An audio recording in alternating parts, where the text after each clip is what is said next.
நடிக்கிறவங்க ஜெயிச்சதுக்கு பிறகு இவனுங்க அப்பனும் பிள்ளையும் உயிரோடயே இருக்கக்கூடாது, செத்து போயிடணும். இப்போதான் வந்து 2 மாதத்துக்குள்ள நல்ல தானே செய்தின்னு வராது. டக்குன்னு கெடுக்கிறதுக்கு முயற்சி பண்ணால் அது எப்படி எடுத்து சொல்லிங்களா? அப்படியே அவங்க ஆட்சியை கவுத்தாலும் திரும்ப மாதிரி எலெக்ஷன் வைக்கிட்டோம். 234 தொகுதியில் டிவிகே தான் ஜெயிக்கும் மாதிரி எலெக்ஷன். சிஎம் வந்து நம்ம விஜய் தான் வரும்.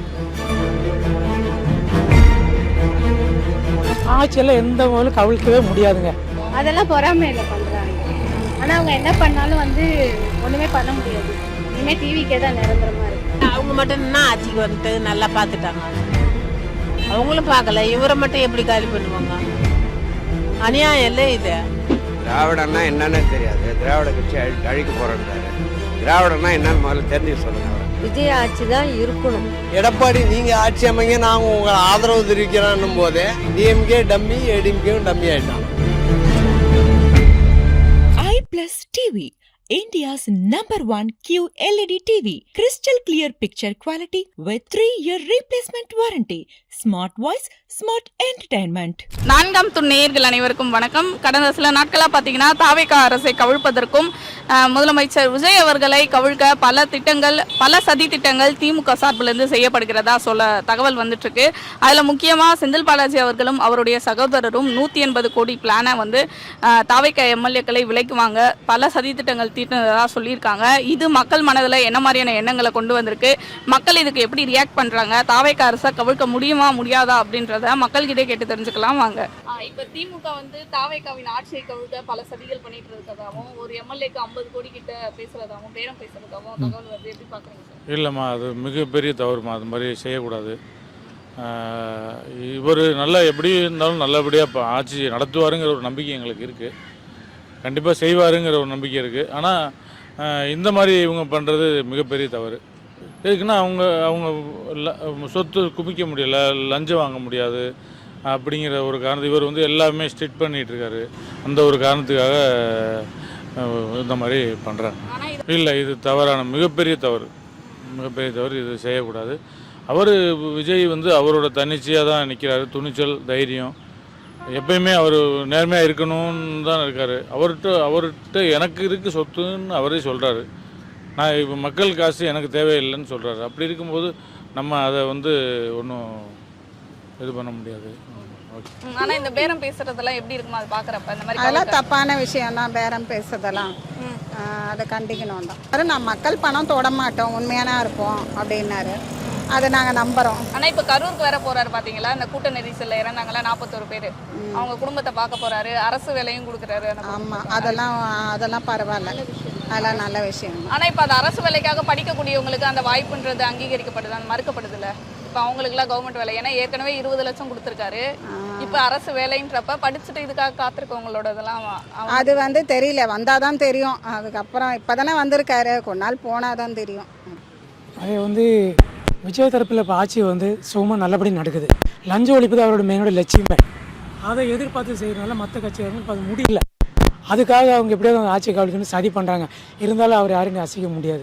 அவருக்கு அப்புறம் தான் இது எல்லாமே நடக்கும். விஜய் இருக்கிற வரைக்கும் விஜய் தான் இருப்பார். ஏன்னா அவர் முக்கியமாக அவரோட ஆட்சியில் ஒழுங்கு சட்ட அமைப்பு கரெக்டாக இருக்குது. ஆனால் சட்ட ஒழுங்கு கடை பண்ணுற காவலர்களும் பொதுமக்களும் சட்ட ஒழுங்கு சீரழிக்கிறாங்க. அது அவருக்கு தெரியல, அவ்வளோதான் விஷயம். அதோடைய சட்ட ஒழுங்கு எல்லாம் அந்த பிரச்சனை. ஆனால் இந்த செய்தி எப்படி பார்க்குறீங்க சார்? 180 கோடி இதுக்காகவே ஒதுக்கப்பட்டிருக்கு திமுக தரப்புல இருந்து பார்க்குறேன். ஆமாம் சார், அவங்ககிட்ட இருக்கிற பணம் இப்போ எடுத்து வெளியே பண்ணால் தான் அவுட்டு பண்ண முடியும் பணம். ஏன்னா அவங்க ஆட்சி வராதுன்னு தெரிஞ்சு போச்சு. நிரந்தரமான விஜய் தானே தெரியும். அப்போ அந்த பணத்தை எப்படியாவது செலவு பண்ணும். ஏதோ முயற்சி பண்ணலாமே, ஆட்சியை கவிழ்க்கலாம். கவிழ்த்தா வேறு ஜனாதிபதி ஆட்சி வரலாம், இல்லை இவங்க ஏதோ பேரம் பேசலாம். அந்த மாதிரி பிளான் பண்ணி தான் செஞ்சுருக்காங்க. அவங்க எல்லாருக்குமே தெரியும் இந்த ஆட்சியை நம்ம ஒன்றும் அசைக்க முடியாதுன்னு. கையில் இருக்கிற காசாவது எடுத்து செலவு பண்ணலாம். அதுங்க வேட்டு வைக்க போகிறாரு விஜய் கூடி சீக்கிரம். யாருக்கிட்ட எத்தனை கோடி என்னங்கிறது கணக்கு எடுக்கிறது எல்லாருக்குமே, அரசியலுக்கு எல்லாருக்குமே தெரியும் இந்த விஷயம். அதுக்கு உண்டான வேலை தான் அவங்க செய்கிறாங்க. இல்லை, செந்தில் பாலாஜி அவர்கள் தான் ஈடுபட்டிருக்காரு இந்த பேரம் பேசுறது. ஆமாம், செந்தில் பாலாஜி அவருக்கு ஈடுபட்டிருக்காரு. அவர் ஈடுபட்டிருந்தாலும் கூட அவரை நம்ம எப்படி பார்க்குறோன்னாக்கா, ஆனால் அவர் ஆரம்பத்திலிருந்தே அவர் பண்ணின ஊழல் நிறைய இருக்குது. அது நீ கொஞ்சம் கொஞ்சமாக வெளியே வரதுக்கு சான்ஸ் ஆகிப்போச்சு. அதனால் அவர் இப்போ தலைமாறாக இருக்க காரணமே அதுதான். ஆனால் வெளியே வந்தாலும் கூட அவருக்கு பிரச்சனை தான் வரும். ஜென்மத்துக்கு வெளியே வர வாய்ப்பு இல்லாத அளவுக்கு. இதற்கிடையில் இப்போ கரூர் வேற போறாரு. அந்த கரூர் கூட்ட நெரிசலில் இறந்தவங்களை பார்க்க விஜய் அவர்கள் போறாரு. அதை எப்படி பார்க்குறீங்க? ஆமாம், அது இருந்தவங்க குடும்பத்துக்கு ஒரு ஆளுக்கு கவர்மெண்ட் வேலை தரேன்னு சொல்லியிருந்தார். ஆனால் எந்த ஒரு உங்களுக்கு வந்து இருந்தவர் அது இருந்ததுக்கு அவருக்கு எந்த விதமான இதுவும் கிடையாது. ஆனால் ஏதோ ஒரு ஆக்சிடென்ட் முறையில் நடந்திருக்கு. அது யாரோ உள்ள சதி இருக்குது. அது கூடிய சீக்கிரம் கண்டுபிடிச்சிருவார் அவர். ஆனால் கொஞ்சம் முன்ன பின்ன ஆகலாம். ஆனால் அந்த குடும்பத்துக்கெல்லாம் உதவி பண்ணுற மாதிரி கவர்மெண்ட் வேலை தர மாதிரி சொல்லியிருக்காரு. நல்ல விஷயம் தான் அது. ஏன்னா இவ்வளவு நாள் கழிச்சு போறாரு அதுக்கான ஆமாம், அவர் வந்து தீவிரமாக அரசியல் வந்து ஜெயிக்கணும் ஒரே குறிக்கோளாக இருந்தாலும் ஜெயிச்சிருக்காரு, வெற்றியோட போறாரு. அதான முறை. அவர் ஜெயிக்காம இருந்தால் போறதுக்கும் பிரச்சனை, கவர்மெண்ட்டும் போக வேண்டாம்னு சொல்லும், அது பெரிய பிரச்சனை வரும். இப்போ அவர் ஜெயிச்சு தாராளமாக போகலாமே, அவர் மக்களுக்கு என்ன நினைக்கிறாரு செய்யட்டுமே, இது யாரும் தடுக்க முடியாதுல்ல. அப்போ போனால் தடுக்கலாம், இப்போ தடுக்க முடியாது. அதனால அவர் சுகமாக எல்லாம் ரெடி பண்ணிட்டு தான் இருக்கிறார். நல்ல விஷயமா தான் பண்ணுறாரு. அப்ப ஆட்சியை கவிழ்க்க வாய்ப்பு இல்லைன்னு சொல்லுவாங்க. ஆட்சியெல்லாம் எந்த முதலும் கவிழ்க்கவே முடியாதுங்க, புரியுதா? எங்கே பார்த்தாலும் விஜய் செல்வாக்கு தான். அவர் நீ மக்களுக்கு இலவசம் கொடுக்குறவரோ இல்லையோ அது இப்போ ஜனங்களுக்கெல்லாம் பிரச்சனையே கிடையாது. ஆனால் அவர் சொன்ன வார்த்தையை காப்பாற்றிட்டு வர்றாரு. லஞ்ச ஒழிப்பு எத்தனை பேர் இப்போ இந்த அவர் ஆட்சியில் எத்தனை மாதம் ஆச்சு? 2 மாதம் முடியல, அதுக்குள்ளே எத்தனை அதிகாரிங்க லஞ்ச ஒழிப்பில் ஒழிச்சிருக்காரு தெரியுங்களா? எத்தனை பிரச்சனையை பார்த்துருக்காரு, சந்திக்க. அதான் ஃபஸ்ட்டு பார்க்குறாரு, அவர் டார்கெட்டே அதுதான். ஆனால் அப்படி கொஞ்சம் கொஞ்சமாக தான் அழிக்க முடியும். லஞ்ச ஒழிப்பு திடீர்னு அழிக்க முடியாது, கொஞ்சம் கொஞ்சம் தான் அழிக்க முடியும். கூட இருக்கவங்களே வாங்குவாங்க. அவரையும் பார்த்து அவர் செய்வார். நிச்சயமாக அவர் ஆட்சி நல்லா நிற்கும். நல்ல அவர். ஆனா இப்போ விஜய் அவர்கள் ஆட்சியை கவிழ்க்க முடியும்னு நினைக்கிறீங்களா? முடியாது. அது கவுத்தாக்கா அப்புறமா என்ன அரசியலை பற்றி என்ன இது வருது. விஜய் தான் இருக்கணும் ஆட்சியில். ஆனா இப்போ திமுக அப்படி பண்றாங்களே, அதை எப்படி பாக்குறீங்க? அது வந்து நம்ம தானே முடிவு எடுக்கணும், மக்கள் தானே. இப்போ என்ன ஆட்சியை கவுத்தாலும் வந்து 234 தொகுதியில் இப்போ டிவிக்கே தானே அடுத்து ஜெயிக்கும், அது தப்பு இல்லை. அதனால திமுக அந்த மாதிரி பண்ணக்கூடாது பண்ணக்கூடாது, தப்பு.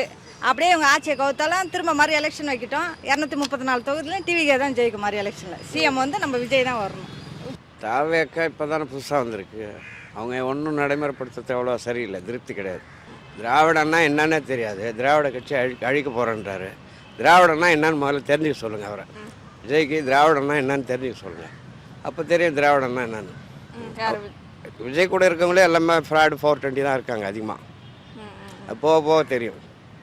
அதனால ஆட்சியை கவிழ்க்க வாய்ப்பு. ஆட்சி கவிழ்ந்துரும் கண்டிப்பாக. தப்பு தான் கொடுத்தது, தப்பு தான், கொடுக்கக்கூடாது. ஏன்னா ஒரு எம்எல்ஏக்கு 50 கோடி கிட்ட பேசினதா சொல்றாங்க. தப்பு தான், கொடுக்கவே கூடாது. விஜய் ஆட்சி தான் இருக்கணும்.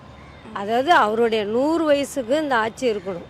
ஏன்னா இப்போ நிறையா மக்கள் மாறி இருக்காங்க, படித்தவங்களுக்கு வேலை கிடைக்கிது. ஆதாரம் கிடையாது, சும்மா ஏதாவது வதந்தியாக தான் சொல்கிற மாதிரி இருக்குது. ஆனால் அப்படிலாம் கவிழ்க்க முடியும்னு நினைக்கிறீங்களா? இப்படி கவிழ்க்க முடியுமான்றது பொறுத்திருந்து தான் பார்க்க முடியும். இல்லை சும்மா இந்த மாதிரிலாம் பண்ண முடியுமா, இந்த மாதிரி பண்ணால் கவிழ்ந்துருமா ஆட்சி? அவங்க அதான் மெஜாரிட்டியாக ஜெயிச்சிருக்காங்க. மக்கள் தான், மகளிர் தான் முக்கியமாக இதுக்கு வந்து காரணமே.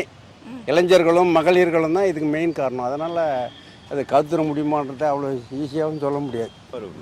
தப்பு தான், மிக மிக தப்பு. அதாவது நம்ம ஆட்சிக்கு வரலையே, அந்த ஒரு நாட்டு ஒரு ஆட்சிக்கு வந்துட்டாப்லையே, அந்த விரித்தனம் உண்மை. அதான் வேற அவ்வளோதான். ஆட்சியை எப்படியாவது கலைச்சிடணும், அது முடியாது மேடம். துணிஞ்சு தான் வருவாப்பு. அது கவுக்க முடியாதம்மா. இருந்தாலும் வந்து திருப்பியும் வந்து இவங்க கவுத்தாலும் அவர் டைரெக்டாக வந்துடுவார். இப்போ மாதம் 108 தொகுதி, அது டைரெக்டாக வந்துடுவார்ல. இதை விட அதிகமாக வருவார். இதை விட அதிகமாக தான் வருவார். ஆனால் இப்போ திமுக இருக்கட்டும், அதிமுக இருக்கட்டும், விஜய் அவர்களுடைய ஆட்சி வந்து 6 மாதம் தான், 6 மாதத்துக்குள்ளே கவுந்துரும் சொல்கிறாங்களே. அது எப்படி? இவனுங்க ஸ்டாலின் வந்து இப்போ 2 ஸ்ப்ளிட் ஆகி இருக்குது. ஸ்டாலினும் வந்து ஏடிஎம்கேவும் தனி. அப்போ ஸ்டாலின் வந்து ஏடிஎம்கேக்கு வந்து நான் சப்போர்ட் பண்ண நீங்கள் ஆட்சி அமையினா அது வந்து அசிங்கம் இல்லை. அது அப்போ நீ வந்து தாய் கழகம் மயிறு கழகம்னு அது பிரயோஜனமே கிடையாது. அப்போ இவனுங்க வந்து நீ 5 வருஷம் ஆள், நான் 5 வருஷம், நீ 5 வருஷம் கொள்ளையடி, நான் 5 வருஷம் கொள்ளையடியா, அப்படியா? தெரில, உங்ககிட்ட தான் கேட்க. நீங்கள் ஒரு நிருபர் தானே. அதனால இந்த மாதிரியான சதிகள் பண்ணுறாங்களா? ஆமாம், அதான் உண்மை. ஆமாம், சரி விட்டு பார்க்கட்டுமே, ஒரு 5 வருஷம் விட்டு பார்க்கட்டுமே. 1.5 மாதத்துக்குள்ளேயே நீ வந்து ஆச்சரா பூச்சரான்னு இருந்தானா அது தவறில்ல.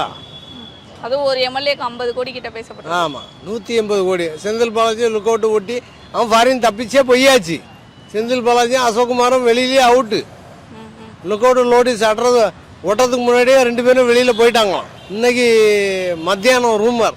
ஆனால் கவிழ்க்க முடியுமா இந்த மாதிரிலாம் பண்ணா?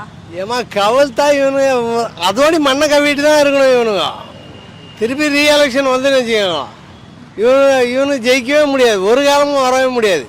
இவன் என்னைக்கு ஸ்டாலின் வந்து எடப்பாடி நீங்கள் ஆட்சி அமைங்க நாங்கள் உங்களை ஆதரவு தெரிவிக்கிறான்னும் போதே அன்னைக்கே டிஎம்கே டம்மி, ஏடிஎம்கேவும் டம்மி ஆகிட்டானு.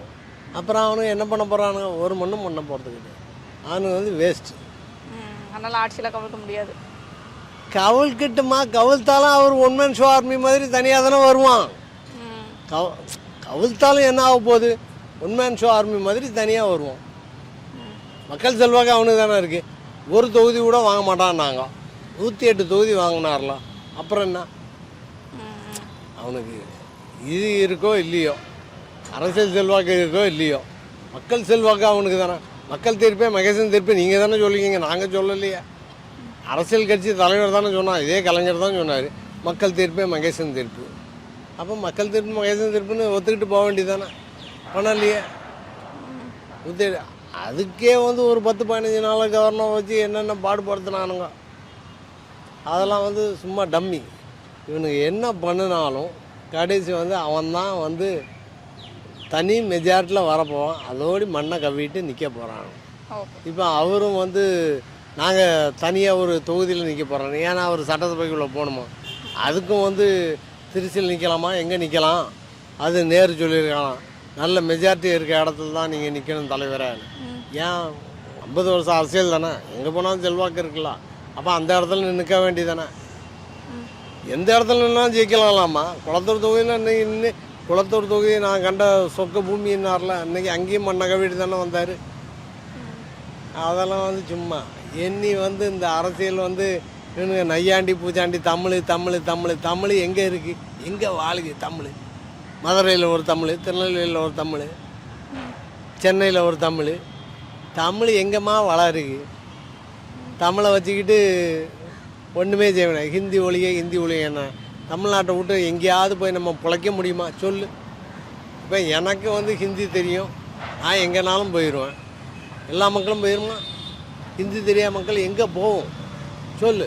இப்போ ஹிந்திக்காரன் ஃபுல்லாக இங்கே வரான். ஹிந்திக்காரனை நீங்கள் அலோவ் பண்ணிட்டீங்க, அவன் கம்மி சம்பளத்தில் வந்து வேலை பார்க்கான். தமிழனுக்கு வேலை கிடையாது, தமிழருக்கு வேலை கிடையாது. அப்போ இவனு என்ன பண்ணுவானுங்க சொல்லு, நீனே சொல்லுமா. என்ன பண்ணாலும் விஜய் ஆட்சியை வந்து கவிழ்க்க முடியாது. எனக்கு தெரிஞ்சு 5 வருஷம் வந்து எந்த பிரச்சனையும் இல்லாமல் போயிடும். ஏன்னா விஜயை வந்து அங்கே கட்சியில் இருக்கவங்க வந்து விஜயை நம்பி தான் இருக்காங்க, காசு கொடுத்தா யாரும் வரமாட்டாங்க. ஆனால் ஏடிஎம்கே எம்எல்ஏ கூட விலைக்கு வாங்கிடலாம், ஆனால் டிவிக்கு எம்எல்ஏ வாங்குறது கஷ்டம். அப்போதான் ஒருத்தர் ஒரு ஆட்சியில் வந்திருக்குன்னா அவங்க 5 வருஷம் பறிக்கட்டுமே, எப்படி இருக்குன்னு பார்த்துட்டு டிசைட் பண்ண. சும்மா காசை கொடுத்துட்டு எப்படி கவுத்த முடியும், அது தப்பு. அந்த மாதிரி கவுக்க முடியுமா? காசு முடியாது. உண்மையாக இருக்கிறவங்கன்னா முடியாது. ஆனால் விஜய் அவர்கள் எப்படி பண்ணியிருக்காரு ஆட்சி? 50 நாள் ஆச்சு, நல்லா தான் பண்ணுதார், என்னை பொறுத்த அளவுக்கு ஓகே. ஆனால் இபிஎஸ் அவர்கள், எடப்பாடி அவர்களாக இருக்கட்டும், ஸ்டாலின் எல்லாருமே வந்து 6 மாதத்துலேயே கவுந்துரும் சொல்கிறாங்க. கவுந்து போகாது, என்னை பொறுத்த அளவுக்கு 5 வருஷத்துக்கு பறிப்பார். 5 வருஷம் கழிச்சு இன்னொரு 5 வருஷம் வரணும், அவரே தொடர்ந்து வரணும். டிஎம்கே இல்லாமே போயிடணும். விஜய் வந்துட்டு 10 காசு கொடுக்காம வந்தார் பாருங்க. நேற்று வந்து இன்னைக்கு வந்து நடிகர்லாம் சொன்னாங்க, நடிக்கிறவங்க தான் எத்தனையோ ஆட்சி ஆண்டிருக்காங்க. நடிக்கிறவங்க ஜெயிச்சதுக்கு பிறகு இவனுங்க அப்பனும் பிள்ளையும் உயிரோடையே இருக்கக்கூடாது, செத்து போயிடணும். இது உட்காந்துக்கிட்டு பேசிக்கிட்டு இருக்காங்க பாருங்க, இதே மானக்கண்டத்தனம் தான் இவங்களுக்கு. நான் கவுத்து போடுவேன், நான் குப்பரை போட்டுருவேன், மல்லாக்க போட்டுருவேன்னு சொல்கிறாங்க, அதெல்லாம் தப்பு. முதல்ல நீ ஏன்டா உன்னோட தொகுதியில் ஒரே 1 நிமிஷம் தான் பேசினார், 5 நிமிஷம் தான் பேசினார். அவர் வந்துட்டார், நீ லெட்டின் கட்டுன, பாத்ரூம் கட்டுன, ரோடு போட்டு கொடுத்த, மானங்கட்ட ஈத்தர, அதுக்கே அவர் வந்துட்டார். அதே நீ புரிஞ்சுக்கணும். அதாவது ஒரு பெரிய மனுஷன்னா புரிஞ்சுக்கணும். நேற்று வந்தவன் வந்துட்டானே, நம்ம எதுவுமே பேசக்கூடாது. மக்களுக்கு யார் நல்லது செஞ்சானா? விஜய் செஞ்சானா, ஸ்டாலின் செஞ்சானா, உதயநிதி செஞ்சானா, எடப்பாடி செஞ்சானா? செய்கிறவங்கள வேடிக்கை பார்த்துக்கிட்டு இருந்தா நீ அதை ஏன்டா கெடுக்கிற? குப்பரை ஏன் கெடுக்கணும்னு இருக்க, அதுவே ஃபஸ்ட்டு தப்பு தான், முதல் தப்பு. அதனால ஆட்சியெல்லாம் கவுக்க முடியாது. நீ இனிமேல் ஈன கனவு கண்டுக்கிட்டு இருந்தா கூட அது ஜெயிக்க முடியாது, கவுக்க முடியாது. அவர் தான் விஜய் தான் 100 வருஷம் 100 வருஷம் 100 வருஷம் கன்ஃபார்ம். இனிமேல் ஒன்றுமே பண்ண முடியாது. இனிமேல் வந்து டிவிக்கே தான். அதெல்லாம் பொறாமையில் பண்ணுறாங்க. ஆனால் அவங்க என்ன பண்ணாலும் வந்து ஒன்றுமே பண்ண முடியாது. இனிமேல் டிவிக்கே தான் நிரந்தரமாக இருக்கும். ஆனால் எடப்பாடி அவர்களாக இருக்கட்டும், உதயநிதி அவர்கள், ஸ்டாலின் அவர்கள் எல்லாமே 6 மாதம் கூட தாங்காது, விஜய் ஆட்சி கவுந்துரும் சொல்கிறாங்களே முதலமைச்சர். அதை தான் பார்க்கலாமே, ஆனால் வாய்ப்பே கிடையாது. இனிமேல் எப்போதுமே ஸ்டாண்டர்ட் வந்து டிவிக்கே தான். ஆனால் இனிமேல் இப்படி கவிழ்த்து திருப்பி தேர்தல் வச்சாலுமே டிவிக்கே தான் வின் பண்ணும். இனிமேல் எனக்கு தெரிஞ்சவங்க 2 பேருமே வரமாட்டாங்க. டிவிக்கே தான் ஸ்டாண்டர்டு. ஆமாம், கான்ஃபிடென்ட்டாக சொல்கிறேன். ஆமாம், திராவிட கட்சிகள் அப்போ வராது. அதெல்லாம் அவ்வளோதான், முடிஞ்சிச்சு கதை. டிவிக்கே தான் கன்ஃபார்மாக வரும். ஏன் அவங்களும் மக்களுக்கு பல திட்டங்கள்லாம் கொண்டு வந்திருக்காங்க. பண்ணியிருந்தாலும் நம்ம இப்போ பார்க்குறீங்களே டீனேஜர்ஸ்லாம் அவங்க எதிர்பார்க்குற அளவுக்கு அவங்க பண்ண மாட்டுறாங்க. இப்போ டீனேஜர்ஸ்லாம் எதிர்பார்க்குறாங்கல்ல, ஸோ அவங்க அதே மாதிரி தான் கொண்டு வராங்க. இவங்க புதுசாக வந்த போய் பாருங்கள், அம்மா உணவகம் எவ்வளோ சூப்பராக பண்ணிட்டாங்க பார்த்தீங்களா. ஸோ அந்த மாதிரி சின்ன சின்ன விஷயம் இன்னும் நிறைய வந்துட்டு தான் இருக்குது. ஆனால் இன்னும் ரீச் ஆகலை நிறைய பேருக்கு. 2 மாதம் கூட அவள் எப்படிமா செய்வாரா சொல்லு. ஆனா அதுக்குள்ள கவுக்க பாக்குறாங்களே ஆட்சியவே. அவ்வளோ கவுத்தா எப்படி அது கவுக்கூடாது. இப்போ தான் வந்து 2 மாதத்துக்குள்ள அவ்வளோ நல்ல தானே செய்தின்னு வராரு. டக்குன்னு கெடுக்கிறது முயற்சி பண்ணால் அது எப்படி அது சொல்கிறீங்களா? திமுக ஆள் தான் பண்ணுறாங்க. இப்போ நானும் திமுக ஆள் தான் ஃபஸ்ட்டு மெயினாக அதுக்கு தானே ஓடு போட்டுனேன். இப்போ வந்து இப்போ 4 பேரை வந்து அவங்களும் பைசா அழுத்துக்கு போய் தேவையில்லைன்ட்டு விஜய்க்கு நானே ஓடு போட்டேன் இந்த பயணம். ஏன்னா என் பேரை வந்து முண்டுக்கிறான் 8 வயசு ஆயா விஜய் அங்கிளுக்கு ஓடு போட, இந்த பையன் மட்டும் போட. இந்த பையன் நான் தான் ஓடே போட்டேன். நானே ஃபஸ்ட்டு வந்து சூரியன் கட்சி தான் ஓடு போடுவேன். இந்த வாட்டி வந்து இந்த தம்பி தான் நானே போட்டேன். ஏன்னா வந்து 2 மாதம் ஆகுதுமா. இந்த 2 மாதம் எப்படி செய்வார் யார்? பொதுவாக நான் சொல்கிறேன். நான் அதெல்லாம் சும்மா அவனுக்கு கெடுக்குத்துன்னு முயற்சி பண்ணுறேன். கண்டிப்பாக விஜய் செய்வார், ஒரு நம்பிக்கை இருக்குது. ஆனால் கவுழலாம் வாய்ப்பு இல்லை ஆட்சி. அதெல்லாம் ஏன்னா இவர் வந்து இப்போ 2 மாதத்துக்குள்ளே கண்டிப்பாக செய்வார்மா. அவர் வந்து சினிமா நடிக்க போயிருந்தார். எல்லாத்தையும் விட்டு தானே ஒரு 4 வருஷமாக வந்து நம்ம வந்து மக்கள்லாம் காப்பாற்றணும் தான் முயற்சி பண்ணி தானே அவர் இந்த இதில் வந்து இறங்கினார்.